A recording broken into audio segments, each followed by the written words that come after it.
नमस्कार दर्शकों, मैं दिव्या त्यागी स्वागत करती हूं आपका लोक भारती लाइव पर। आज 25 नवंबर तारीख है और आज है राजस्थान में मतदान।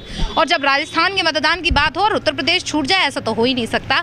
तो आज हम ऐसे ही निकल आए हैं और देखेंगे कि 2024 के लोकसभा चुनाव को लेकर उत्तर प्रदेश की जनता, आज हम आगरा में हैं और उत्तर प्रदेश की जनता क्या ओपिनियन रखती है, क्या राय रखती है, आइए बात करते हैं इन सभी लोगों से।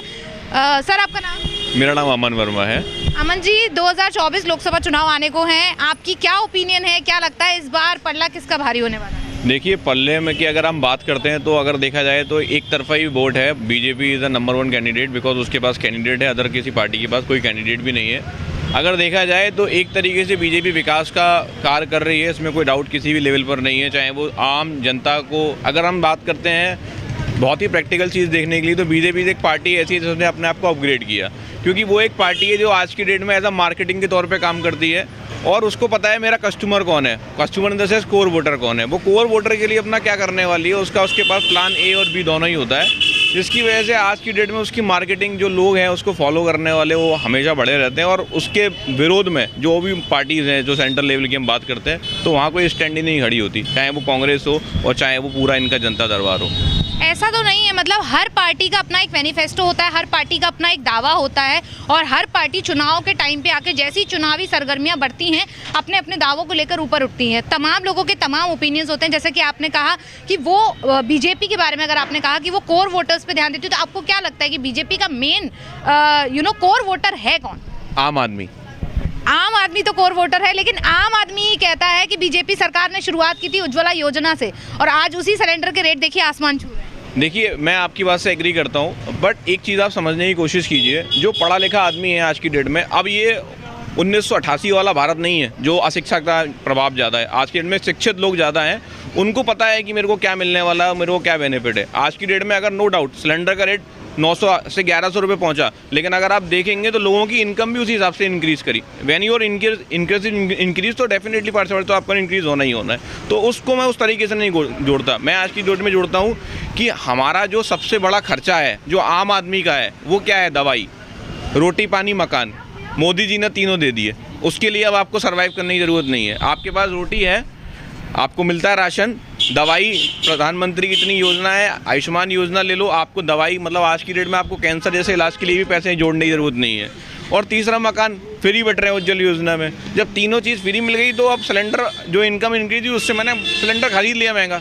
लेकिन अभी भी बहुत सारे एक सिस्टम होता है हर चीज़ का, कि अगर कोई भी योजना का इम्प्लीमेंटेशन होता है, उसको लागू करने के लिए कुछ सिस्टम सेट किए जाते हैं।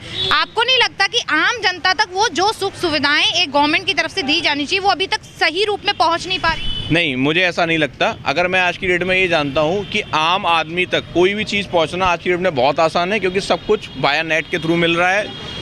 प्रधानमंत्री जन केंद्रों पर जाकर आप अपना वेरिफिकेशन करा सकते हैं और जो भी सरकारी योजना है उसके लिए आपको किसी मंत्री के पास नहीं जाना, किसी विधायक के पास नहीं जाना, आपको इंडिविजुअली मिल जाती है। तो मुझे आपको नहीं लगता ये डिजिटली चीज़ें होना भी एक बहुत बड़ी अपने आप में एक समस्या है? क्योंकि अभी भी हमारे देश का एक ऐसा तकबा है जो ज़्यादातर इन चीज़ों से अलर्ट नहीं है। मैं आपसे एक चीज़ पूछना चाहता हूँ, आप मुझे बताइए, डिजिटल चीज़ें होना पॉजिटिव इम्पैक्ट है, नेगेटिव इम्पैक्ट है? It depends on the amount of population की लोगों की लिटरेसी रेट, और लिटरेसी रेट पे क्या डिफरेंस है, ये इस पर डिपेंड कर रहा है। आपको पता है क्या आज की डेट में रिक्शे वाला इंसान भी हमारे यहाँ एंड्रॉइड फ़ोन यूज़ करता है? बिल्कुल, बस इतना पता है कि वो एंड्रॉइड फ़ोन चलाकर यूट्यूब खोलना जानता है, इसके अतिरिक्त उसे कुछ नहीं है। अच्छा, ठीक है, मैं आपकी बात से एग्री कर रहा हूँ। आज की डेट में आप कलेक्शन करके देख लीजिए, उनके पास उनका आधार डिजिटल है या नहीं है, आप सर्वे करके देख लीजिए। नहीं, बिल्कुल डेफिनेटली होगा, लेकिन मैंने आपसे क्या कहा, मेरा सवाल ये था कि हर चीज़ की योजना को पहुंचाने के लिए एक सिस्टम सेट किया जाता है, क्या उस सिस्टम में करप्शन नहीं है? नहीं, उस सिस्टम में कोई करप्शन नहीं है किसी भी लेवल पर, चाहे वो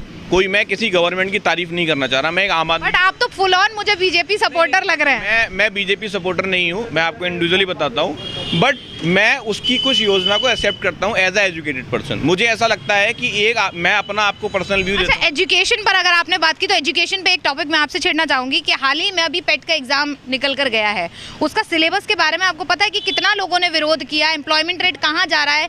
2021 का जो पेट का एग्जाम कराया था उससे बड़ी बड़ी दावे किए गए थे कि नई नई नौकरियां निकालेंगे, रोजगार निकालेंगे, लेकिन नौकरियों के नाम पर नीलबट्टा सन्नाटा, उस पर क्या कहें? मैडम देखिए, आज की डेट में इंडिया यूथ का एक बहुत बड़ा कॉन्क्लेव है, आपको दिख रहा होगा। तो उस समय पे अगर आप देखोगे तो कंपेरिजन जॉब्स की अगर देखा जाए तो एक number of rumours number of joints नहीं आ सकते, बिकॉज हमारे पास युवा बहुत सारे हैं और जॉब्स बहुत सिलेक्टेड है।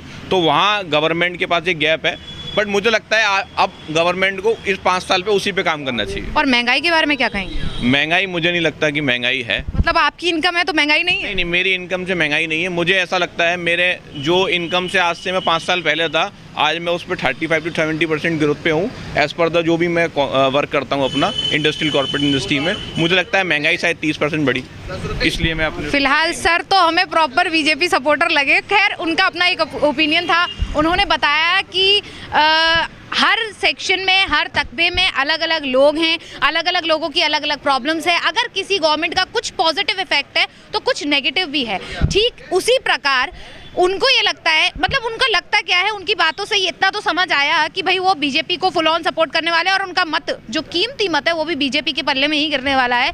लेकिन और लोगों से जानकर देखना ये होगा कि इस बार वाकई में पलड़ा भारी है किसका। अपने कैमरा पर्सन मुकेश कुमार के साथ मैं दिव्या त्यागी, लोक भारती लाइव, आगरा।